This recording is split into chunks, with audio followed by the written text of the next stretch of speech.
Olá você telespectadora, olá você telespectador da TV Cultura Litoral. A partir de agora você acompanha o Opinião 2.0, edição desta quinta-feira, que vai ter, analisando as notícias com você, o Marcelo Pavão, advogado, jornalista, e a Camila Amorim, advogada.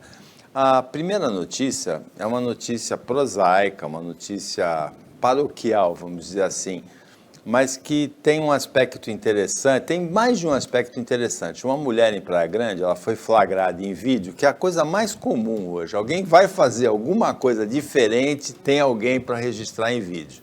Às vezes são 3 que registram, né? 4. Ela foi abandonar um cachorro em Praia Grande.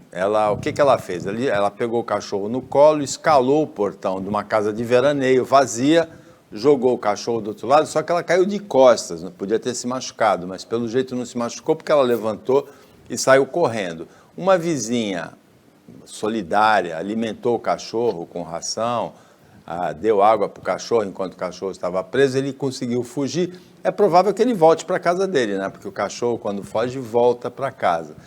Mas tem tanto esse aspecto de abandonar o animal que é muito triste, né? Porque muitas pessoas adotam um animal quando ele é pequenininho, filhotinho, desperta o instinto de proteção, é uma figurinha dentro de casa. Quando começa a ter que dar ração, limpar cocô, limpar xixi, dar banho, cuidar da vacina e tal, as pessoas desistem. E o outro aspecto é esse, né, Pavão? Se você faz alguma coisa diferente hoje, pode ter certeza que alguém vai registrar em vídeo. Se não for com celular, é com câmera escondida. Exatamente. Boa tarde. Boa tarde, Paulo. Boa tarde, Camila. Boa tarde a todos que nos assistem. Paulo, é assim, vamos deixar claro, eu sou cachorreiro, sou daqueles que paro para pegar cachorro quando vejo numa estrada, para deixar no lugar mais seguro. Aqui em Santos já resgatei vários. A minha cachorra que eu tenho é resgatada. Mas a gente precisa entender, e aí é um ponto que é muito fácil a gente condenar. Eu não estou querendo passar a mão na cabeça dessa mulher que abandonou. Mas a questão é a seguinte, hoje em dia, com essa crise que a gente vive, né, que tem muita gente que não está tendo condições de manter seu animal de estimação, seja por comida, ou remédio, ou as vacinas, ou o que quer que seja, e acaba se desfazendo. Eu não vou entrar no mérito se isso, o que leva uma pessoa a se desfazer do seu animal de estimação, mas isso é fato e está acontecendo. O que a gente precisa, na minha opinião, deixar claro aqui, é que você, por não ter condições de ficar com o seu animal, você não é obrigada ou obrigado a ficar, e no caso dessa moça, ela não seria obrigada. Mas o que ela fez de jogar o animalzinho por cima do muro, o animal ainda se machucou, essa vizinha que ainda deu o suporte, ela viu que o animal, antes de conseguir fugir, estava mancando de uma das patas. Isso de jogar o animal por cima do muro, abandonar em caixa, enterrar, isso assim, a gente não pode aceitar. Então, se você está passando por uma situação difícil, você não está podendo ficar com o seu animal, vai numa zoonose, vai numa ONG, vai aqui na Codevida, vai num pet shop, que normalmente os pet shops têm espaço para doação de animais. Tem várias coisas. Não deixe, é um ser vivo. A gente tem que pensar que é um ser vivo. E não façamos isso. Então você não pode ficar. Eu não estou aqui, eu não tenho nem estômago para comentar o ato de jogar um animal por cima do muro, ou abandonar, enterrar, como eu já vi bichinhos indefesos enterrados vivos, né? Então a gente precisa tentar uma solução, na minha opinião. Não faça isso, você não pode ficar com o seu animal, vá cada município tem a sua entidade de zoonose, sua ONG, tem alguma entidade, dê esse animal. Se você quer ajudar o animal de rua, para diminuir os animais de rua, então ajude as instituições, associações, que elas fazem a castração, elas impedem a multiplicação dos animais.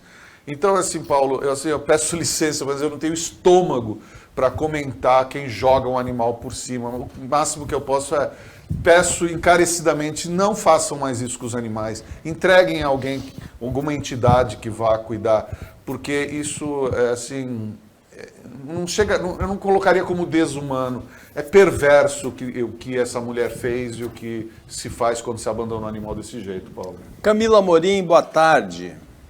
Boa tarde a todos. Eu diria que é uma maldade o que essa mulher fez com o cachorro. Todos nós sabemos que ter um cachorro é caro, não é uma coisa barata, porque tem vacina, por mais que muitas vacinas o próprio governo dê nas épocas de campanha, tem outras que não são dadas. E nada justifica a maldade, nada. E o que essa mulher fez foi maldoso, assim, no ápice da maldade.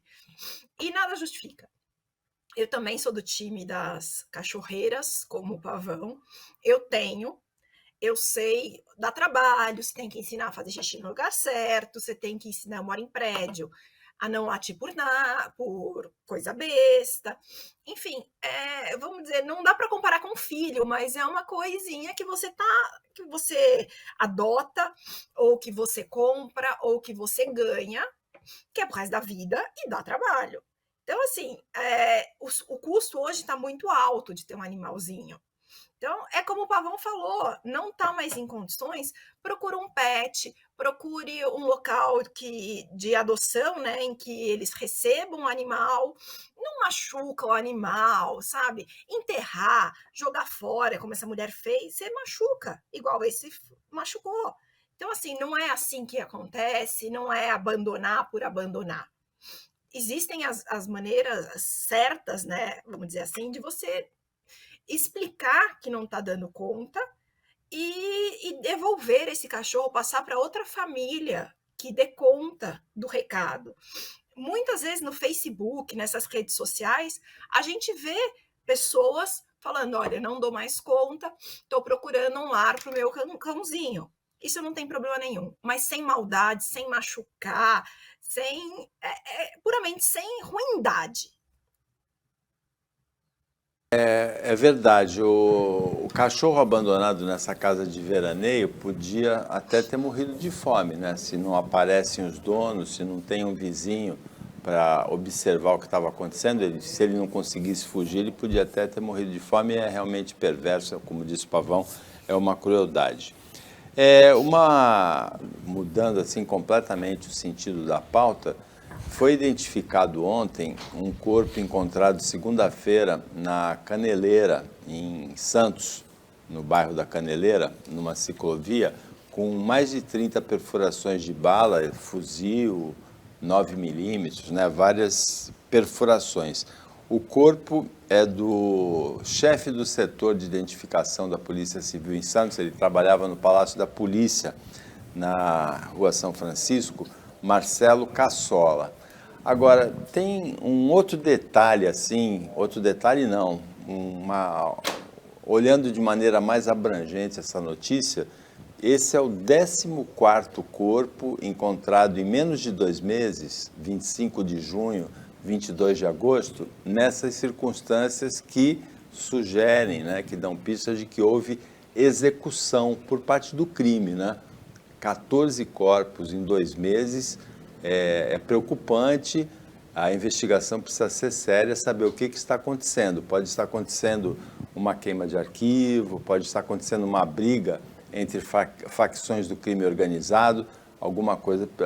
É importante que uma investigação rapidamente destrinche isso, elucide isso, não é, Pavão? Olha, Paulo, concordo contigo. Eu vejo 2 vertentes muito importantes que precisam ser abordadas, e em especial com relação a esse policial que foi executado aí, porque mais de 30 perfurações, isso não é um assalto, isso é uma execução. Não, e fuzil, né? Um negócio absurdo. 9mm. Acho que a primeira coisa é a polícia. Ontem eu já ouvi o delegado, um dos delegados que está cuidando do caso, várias hipóteses, está tudo sob segredo, mas precisa haver o desenlace dessa história toda, porque existem 2 possibilidades muito próximas, Paulo. Ser um ato sequencial e alguém se aproveitar da coincidência desses crimes e fazer uma história paralela que não se confunda com a realidade. Então, a inteligência da polícia ela precisa agir muito rápido para dar uma solução a esse caso, para se acabar com essa história de ser uma execução em série ou para se recuperar a segurança entregando os culpados. O outro lado, Paulo, que me chamou muito a atenção é esse policial, esse Marcelo, o chefe da identificação da Polícia Civil, que ele trabalhou na segunda-feira, ficou até o final do expediente e aí ele não apareceu mais. E eu, buscando algumas informações, eu tenho visto diversos casos de agentes penitenciários, investigadores de polícia, Brasil afora, assim, ficou 1, 2 dias desaparecido. Eu penso que já passou da hora de ter uma espécie de identificador, ou por GPS, ou algum PIN, alguma coisa do policial. Se ele saiu do seu local de trabalho e ele estava indo para sua casa e aquilo demora 1 hora, ele não apareceu, já deveriam ter acionado algum tipo de preparo, de aparato para se localizar esses agentes da lei. Porque não é o primeiro, não é o segundo, não é o terceiro. E a gente tem visto que muitas vezes o conhecimento do desaparecimento ele é tardio e afeta até a busca pelos reais culpados.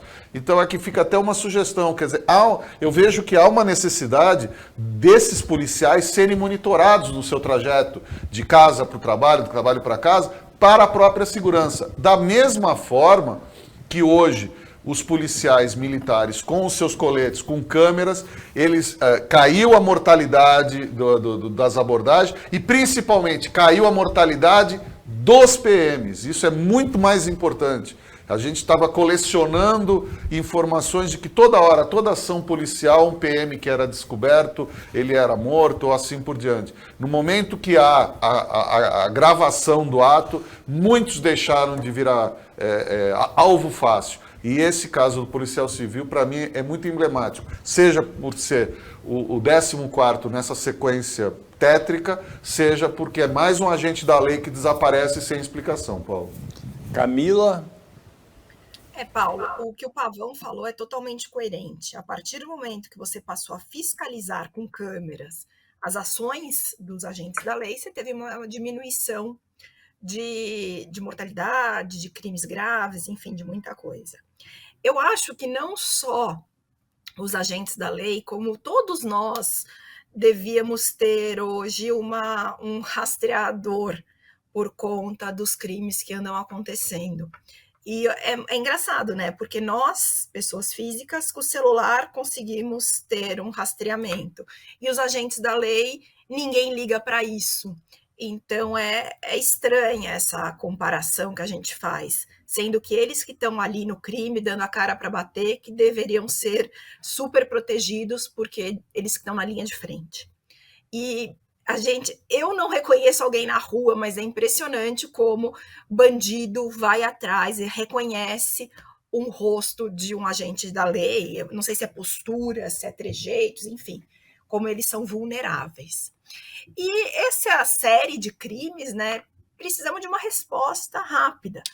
No começo, eu cheguei a ver entrevistas, logo nos primeiros casos, do delegado falando que possivelmente não eram crimes em série, crimes vindos, execuções em série. E agora parece que, assim, eu leiga, tenho a impressão que porque são muito, a forma de agir é muito parecida uma com a outra. Não é um assalto, não é nada que de repente a pessoa toma não sei quantos tiros de armas pesadas.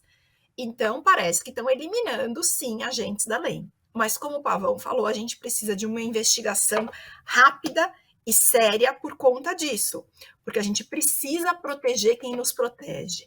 Então esperamos uma resposta rápida para que essa proteção ocorra. Quem nos defende, os agentes da lei que estão ali colocando sua vida para proteger a nossa, não podem ser vulneráveis assim, eles precisam urgente de uma proteção.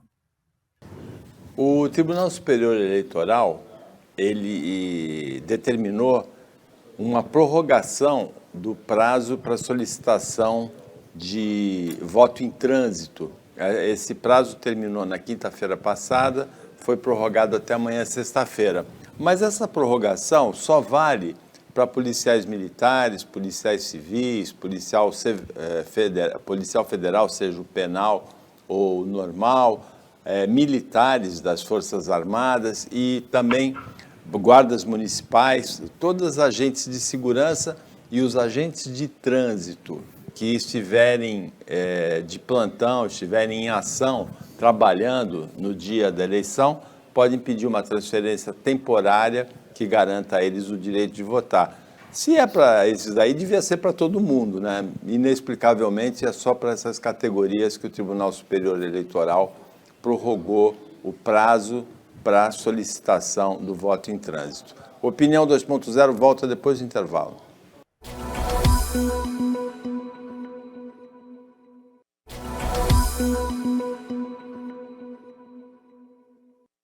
Voltando com a Opinião 2.0, a matéria que a gente vai analisar agora é bem complicada. Em maio de 2020, houve um incidente em São Paulo envolvendo violência policial.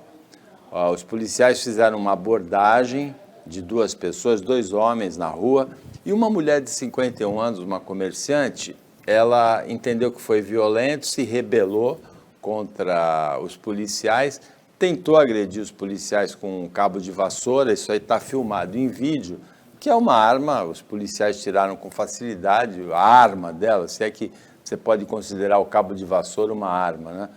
Ela levou uma rasteira, quebrou a tíbia e quando ela já estava no chão, o policial pisou no pescoço dela e isso está documentado também, é uma violência sem nenhum sentido. Você pode dizer, o policial estava nervoso, agrediu com cabo de vassoura. Não tem nenhum sentido você pisar no pescoço de uma mulher no chão. O Tribunal Militar absolveu os dois policiais envolvidos nesse episódio de violência ontem, Camila. A mulher disse que ficou 2 anos e 1 mês, até agora há pouco, foi em maio de 2020, isso sem sair de casa, traumatizada. O advogado diz que essa decisão do Tribunal Militar é uma carta branca para a barbárie, e tanto o Ministério Público como o advogado da mulher, que no caso é advogado de acusação, prometeram recorrer dessa decisão do Tribunal Militar. Paulo precisa recorrer dessa decisão. Não é, ao meu ver, não é nem optativo, é necessário. Porque se cabo de vassoura for arma, nossa, minha casa é armada até os dentes. Certamente a sua também, a dos nossos telespectadores. Quem não tem uma vassoura em casa? Então, assim, primeiro, vassoura não é arma, mesma coisa que a gente... Enfim, é ridículo esse argumento. Outra coisa, policial nervoso não pode estar na ativa. Vamos aposentar, vamos tirar esse policial das ruas. Porque parte-se do princípio que um policial, que temos várias categorias de agentes públicos, não podem perder a cabeça, justamente pela atuação que eles têm. Então, assim, não temos arma e não existe essa justificativa de policial perder a cabeça. Já imaginou se todo mundo que tem arma, toda essa categoria, perder a cabeça? O que acontece? Uma guerra? Então, mais um argumento fora.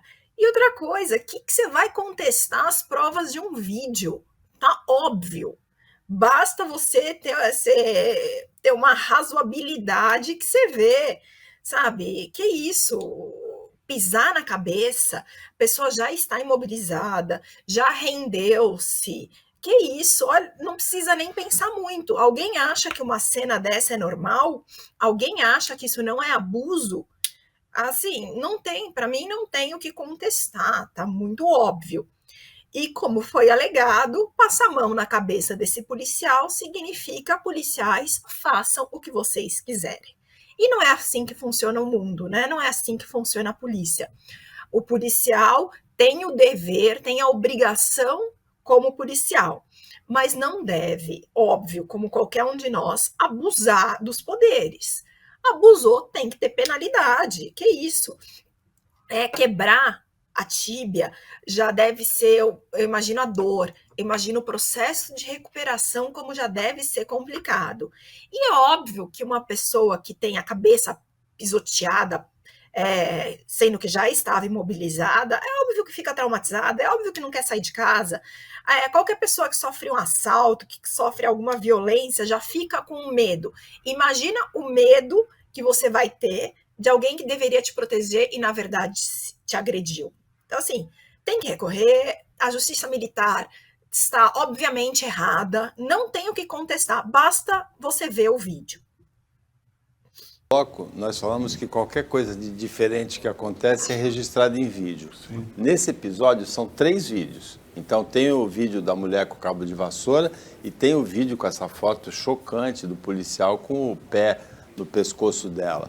Agora, a Camila falou uma coisa interessante e que ela tem razão. Se cabo de vassoura fosse arma, a gente vai considerar que cada lar brasileiro é um arsenal, então? Sim. Paulo, eu vejo o seguinte, a Camila ela foi cirúrgica. É evidente que a tropa não está bem treinada. É evidente. E aqui é uma crítica geral, quer dizer, como é que se quer ter uma tropa, uma polícia militar operada, que, como a Camila falou no bloco anterior, quer dizer, a gente precisa proteger quem nos protege. Como é que a corporação vai querer o apoio popular, vai querer que a população utilize o Disque Denúncia quando estiver constatando algo ilegal, se a própria corporação responde à sociedade com esse tipo de decisão? O Tribunal Militar, a Camila foi perfeita, o Tribunal Militar está dizendo assim, não importa o que o policial faz, não importa do jeito que ele faz, nós estamos com ele, é nosso amigo, nosso companheiro. E não é assim, nós sabemos da imensa maioria da tropa que é correta, que faz seu trabalho. E essa parte da tropa é aquela que quando vai para casa toma um tiro de emboscada, é aquela que quando está fazendo um bico de Uber é descoberto e aí o cara toma um tiro na cabeça. É por isso que muita gente morre, é pelos esses maus policiais e por essa conivência do Tribunal Militar que não mostra à sociedade que, olha, você vai ser punido, nem que seja com uma repreensão. Você vai ser suspenso, sei lá, você vai ficar um fim de semana sem folga. A absolvição dói. A absolvição dói, porque isso é um enaltecimento à impunidade. Então a gente acabou de falar que as câmeras no colete estão diminuindo a letalidade das ações. Tem candidato a governo aqui de São Paulo que está dizendo que a primeira coisa a fazer é tirar a câmera, né, seu governador Rodrigo Garcia? A primeira coisa que o senhor fala é que vai tirar as câmeras. Não é o Rodrigo, é o Tarcísio. É o Rodrigo. Tá falando que vai tirar? É o Rodrigo mas Garcia. O Tarcísio também, né? Isso. Então, quer dizer, quem defende o fim da câmera tá defendendo a impunidade. Então a gente precisa, nesse caso, aqui em Praia Grande, para a gente deixar bem claro, aquela moça que foi estuprada dentro da viatura, 2 PMs, um dirigindo e um estuprando, foram absolvidos. Houve recurso e foi condenado. Inclusive o juiz foi desmascarado, que ele era amigo do advogado do acusado. Então assim, a gente precisa lavar essa roupa suja das autoridades públicas, porque a população de bem, as pessoas que cumprem as leis, são maioria. Essa pouca vergonha feita pela minoria e o Tribunal Militar está passando recibo da impunidade. Precisa, a corregedoria, a alta cúpula, os comandos precisam se posicionar, porque depois que a população virar de costas para a polícia, não reclamem. E é isso que estão trabalhando, quer dizer, essa impunidade faz com que a sociedade deixe de confiar na tropa. Isso é muito sério, gente. A gente precisa da polícia, tanto quanto a polícia precisa da sociedade.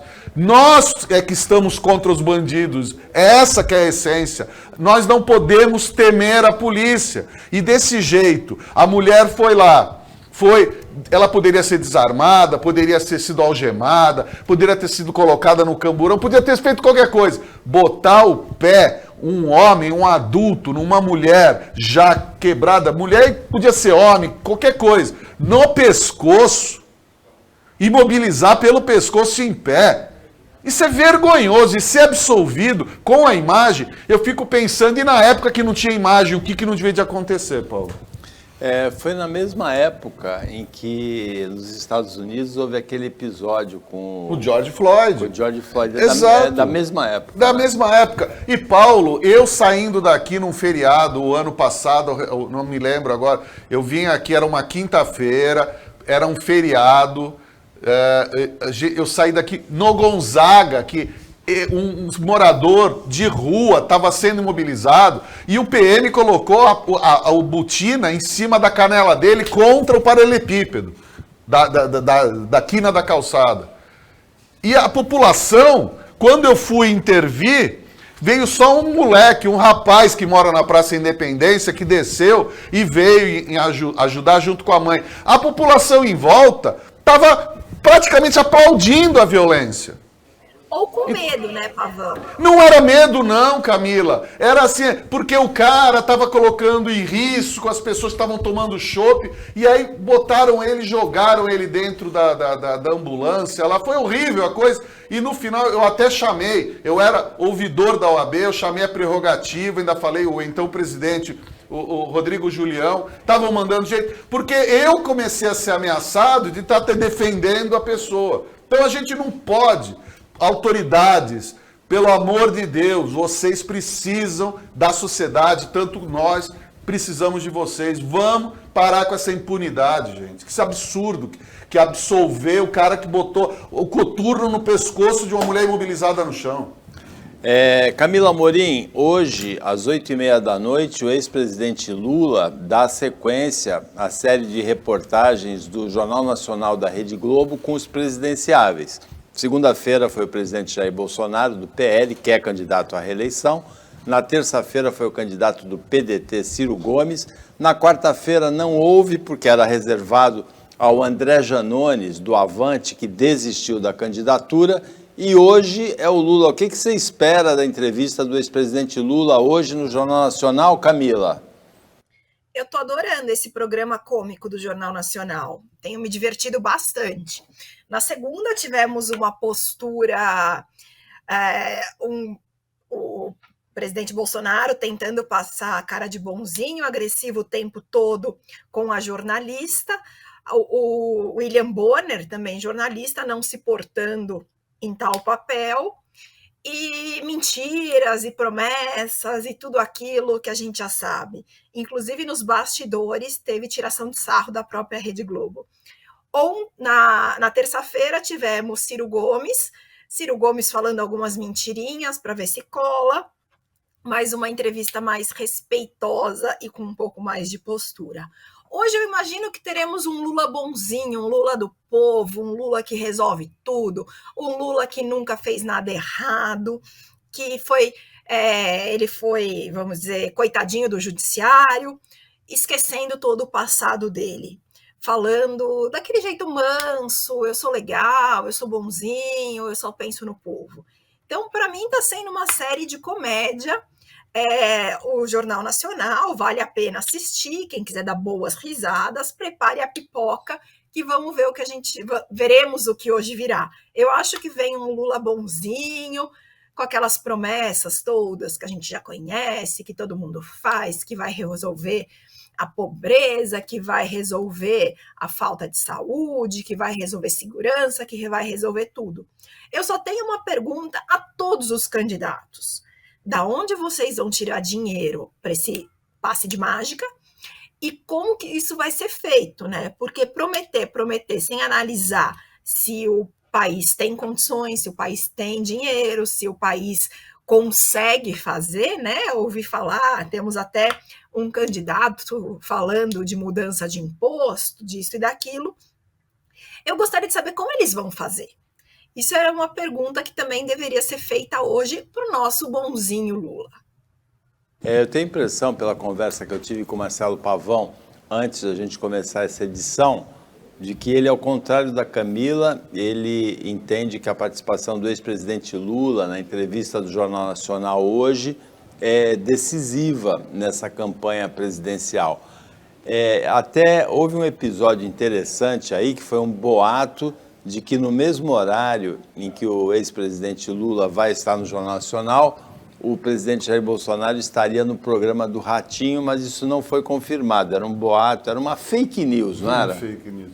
Olha, eu acho o seguinte, Paulo, vamos começar pelo final, em relação a essa fake news do ex-presidente Lula, do atual presidente, o Jair Bolsonaro, durante a entrevista do ex-presidente Lula, está no programa do Ratinho, poderia ser um tiro de míssil nuclear no pé, né? Poderia ser o grande mico da campanha. Então, felizmente, pararam de fazer esse tipo de situação.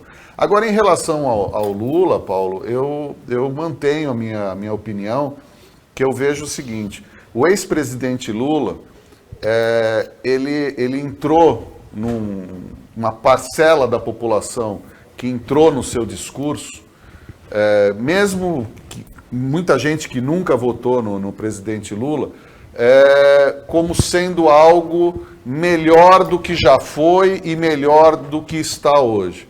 Então, eu vejo o seguinte, Paulo, que hoje é a grande chance do Lula, porque ele vai ser questionado, sim, em relação à corrupção. Ele vai ser questionado, sim, em relação a toda a dinheirama que foi devolvida. Então, falar que não houve roubalheira ou falar que não houve nada vai ser desastroso para a campanha do ex-presidente Lula.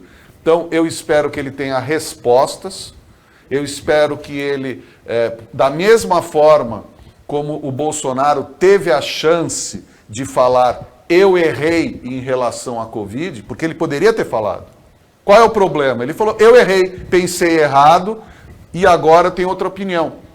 Garanto que muita gente passaria a votar no presidente Bolsonaro. Da mesma forma que hoje, no ex-presidente Lula, se ele falar não houve nada, nada aconteceu, ele vai perder muito voto.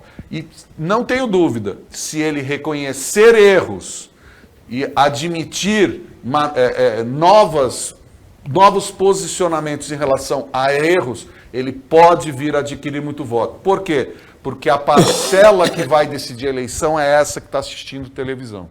O povo extremamente rico está pouco se ligando para o que vai ser feito em entrevista, e o povo que está vulnerável economicamente não vai ficar assistindo o Jornal Nacional para saber o que o Lula fala ou o que o Bolsonaro fala.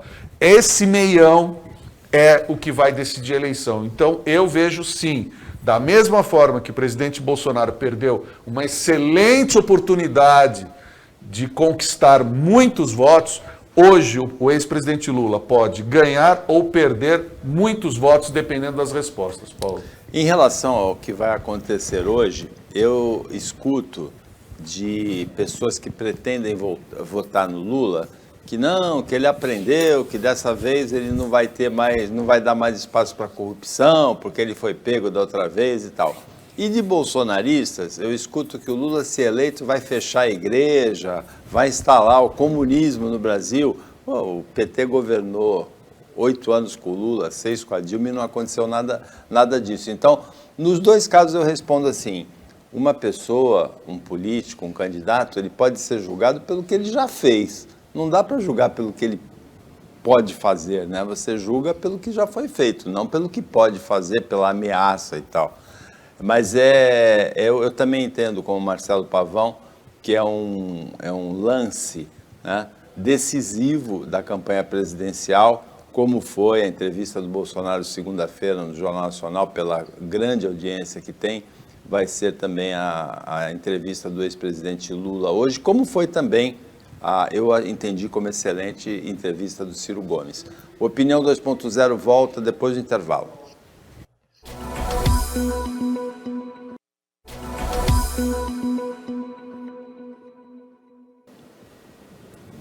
Voltando para o último bloco do Opinião 2.0, nesta quinta-feira, o Marcelo Pavão, advogado, jornalista, nesse bloco ele vai ser cinéfilo também, e a Camila Amorim estão analisando as notícias com você. E a primeira dessas notícias do resgate. A gente devia ter colado essa notícia até naquela pauta do cachorro que foi jogado numa casa de veraneio por cima do portão, porque é o resgate de 4.000 beagles de uma indústria de cosméticos nos Estados Unidos. Aconteceu um caso parecido no Brasil, há algum tempo atrás, em Suzano, né? Foi em Suzano, mas não com essa quantidade de cachorros gigantesca, né? 4.000 filhotes de beagle. E o casal do príncipe Harry, um dos herdeiros, que desistiu até de ser herdeiro da coroa britânica, e a mulher dele, a ex-atriz Meghan, adotaram um desses beaglezinhos, Pavão. Paulo, é importante a gente fazer uma diferenciação entre o caso aqui de Suzano. Houve uma invasão de ativistas na época e resgataram os filhotinhos. Tanto que muitos foram encontrados vagando pelas estradas, foi feita uma operação para resgate e depois para encaminhamento. Ao que eu me lembro, boa parte deles foi recuperado e foi direcionado. Nos Estados Unidos, essa libertação foi judicial, onde esses filhotes foram impedidos, né, de continuar servindo como cobaia para teste cosmético. E agora tem que se distribuir, né? E a gente estava falando aqui no intervalo que o nosso apresentador aqui, o Paulo Chip, se tiver condição de mandarem um beagle, ele aceita para cá, porque ele pega um aqui com ele e vai ser. Beagle é uma delícia. É um demôniozinho, mas é uma delícia. Eu já tive 2 beagles, adoro essa raça, sim, é adorável essa raça. E eu já mandei uma mensagem para uma amiga minha dos Estados Unidos dizendo assim, se você puder pegar uma fêmeazinha beagle desses 4.000 e trazer para mim, pode deixar que eu vou adotar essa beaglezinha, porque realmente é um cachorro adorável. E eu acho que é o filhotinho, Camila, mais bonito de todas as raças, o filhotinho mais bonito é o beagle. Olha, Paulo, eu vou só discordar com você em relação à beleza. Eu acho todos esses filhotinhos a coisa mais linda do mundo. Eu adoro cachorro. Aqui em casa eu tô na minha 5ª cachorra já. Eu adoro. E o beagle, ele é o caçador, né? Então, quem sabe ele acha que em casa os pés de meia que somem e aparecem só um de repente. Então, eu também adotaria um. Aqui em casa, todos os filhotes que eu tive já destruíram muita coisa. Tudo que fica abaixo, eles comem, eles roem. Então, aqui em casa já está preparada para receber um beagle. Pede 2 para sua amiga. Eu vou pedir 2 beaglezinhos para minha amiga. Veja, Pavão, aqui você entra como cinéfilo, né? Embora seja uma notícia política, a atriz, um ícone do cinema italiano nas décadas finalzinho da década de 40, mas principalmente década de 50 e 60, a Gina Lollobrigida, aos 95 anos, se candidata a uma vaga no Senado italiano. E quem disputa também em outra eleição, não é a mesma da Gina Lollobrigida, porque a cadeira de oriundi, né, de italiano nascido fora da Itália, é um ídolo do automobilismo brasileiro. Aliás, o primeiro brasileiro campeão mundial de Fórmula 1, bicampeão de Fórmula 1, Emerson Fittipaldi. Sim, a atriz, né, Gina Lollobrigida, não é a primeira vez que ela se candidata, se não me engano, é a 3ª já que ela se candidata, não foi eleita das vezes anteriores. E ela falou que enquanto tiver energia, ela vai se dedicar à política e se dispor a fazer o seu mandato. Então, aos 95 anos, a mulher está firme e forte. Agora, eu acredito, se souber fazer uma campanha certinha, é mais fácil o Emerson Fittipaldi levar essa eleição, porque ele é um ídolo do esporte, né? A família italiana muito conhecida, então o automobilismo na Itália é uma febre. E dependendo de como que tiver a eleição e onde estiver sendo feita a campanha e quais são os destinatários dos votos, olha aí que o nosso bicampeão corre o sério risco de ser eleito, viu, Paulo?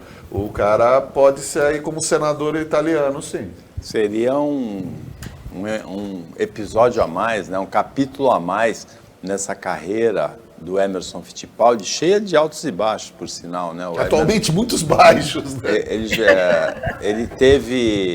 Ele teve algumas falências, ele chegou a cair de um avião também, né? Ele e o filho, o Pietro, que hoje é corredor. O Emerson Fittipaldi passou por muita coisa na vida dele, talvez seja um senador na Itália. Camila. É meio na moda, né? Esportistas, atrizes, atores, depois tivemos o Schwarzenegger nos Estados Unidos, né? Aqui no Brasil a gente tem esportistas, tem atrizes, atores, comediantes também, sempre se candidatando, muitas vezes sendo eleitos. Eu acho que já no papel de esportista, atrizes, atores, enfim, eles já fazem um papel meio político, porque eles influenciam muito, eles levam, a opinião deles é levada muito a sério pela população de forma geral. Então não me espanta, eu acho engraçado, porque você é especialista numa coisa, em corrida, e de repente você passa a querer ser especialista em outra. Eu fico um pouco na dúvida do preparo que essas pessoas têm para isso. Aqui no Brasil, a gente tem muita gente oriunda dessas carreiras, despreparadas em cargos públicos. Salvo engano, o Arnold Schwarzenegger fez um bom trabalho, salvo engano, foi no governo da Califórnia. E agora temos outros candidatos públicos na Itália. Nesse domingo, vai haver o primeiro debate, se promete, com as presenças dos principais presidenciáveis, né? Bolsonaro e Lula confirmaram presença no debate com a Soraya Tronic, com a Tebet, a Simone Tebet, com o Ciro Gomes, né? Então, promete ter um debate no domingo à noite, TV Cultura, TV Bandeirantes, Folha e UOL. Vamos esperar para ver. Mas, com certeza, vai ter o debate. Não se sabe se vão estar todos presentes. Com certeza, também, amanhã muda o horário do Opinião 2.0, porque começa a propaganda eleitoral, que falam que é gratuita, mas, na verdade, cara. Bem paga, né? Começa amanhã. Na televisão é das 13 às 13h25 e à noite das 20 às 20h25, aliás, das 20h30 às 20h55. Então, o nosso Opinião 2.0 passa a ser transmitido depois do horário eleitoral gratuito, ou seja, começa às 13h25, tem uma mudança de horário, Pavão. Muda esse horário, a campanha efetivamente começa a entrar nas casas das pessoas. E a coisa é muito rápida, né? São 45 dias até as eleições, então vai ser uma campanha muito rápida. Com relação ao debate de domingo, Paulo, ainda está pendente a confirmação do ex-presidente Lula, né? E o Bolsonaro, o atual presidente Jair Bolsonaro, disse que vai se o Lula for. Se o Lula não for, ele também não vai. Então está nessa situação. Vamos aguardar e, principalmente, o que é muito importante para todo mundo, prestem atenção nos candidatos ao Senado, Câmara Federal, Assembleia Legislativa, aos candidatos ao governo, porque a eleição é geral, não é só de presidente. Então você não está contente com o Congresso? Então vote indiferente. Você está contente com o Congresso? Então vote para manter, mas vote consciente. Camila? Essa colocação do Pavão é perfeita. Parece que a gente só tem que falar de presidente, né? Mas não é uma eleição só para a presidência.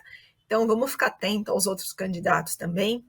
Debates, de forma geral, eu acho que são muito importantes, porque a gente vê não só a proposta, mas a gente vê postura perante pressão, a gente vê a postura do candidato perante outras opiniões. Então, eu acho muito importante.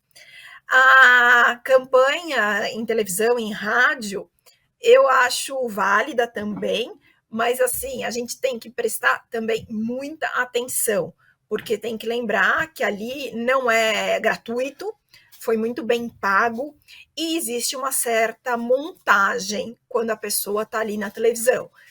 O grava, regrava, então a gente tem que também prestar atenção nesses pontos.